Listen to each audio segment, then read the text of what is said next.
আপনারা যদি দয়া করি আমি এতিম জান না নিঃস্বার্থে আপনারা আমার সাথে ডুয়েট করেন, লাইভ কমেন্ট করেন। আমি সারা জীবন আপনার কাছে ঋণী, এর চেয়ে বেশি উৎসাহ বাবুরে ইগো ইগো খালাম্মা আয়ন যে মিলে কাঁদা শুরু করছেন। আই তো মনে করছি আনের নাতি বা আনের হুঁতি কোনো গে হানির মধ্যে হয়ে গেছে, নইলে কোনো গে আইদ্য যায় মুতি দিছে না, মুততে যায় আগে দিস।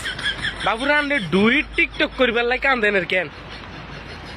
আরে জগতরা হাইছে বুতে ঘর থুই দুয়ারে হতে একটু হয়েছে আর আনের এক ঠ্যাং তো কবরে হান্দাই গিয়ে জন নাতি নুতি গুণ রইল শতানি করবেন, নামাজ কালাম পড়বেন, হেটা না করি আল্লাহ যদি কেউ ডুয়েট করতো। ডুয়েট নি ডুয়েট আর চাচা করবো, কেউ চাচা করতেন না? बिल्कुल सही बात करते हैं। চাচাকে সালাম দেন। वालेकुम वालेकुम सलाम, क्या हाल है? ठीक है।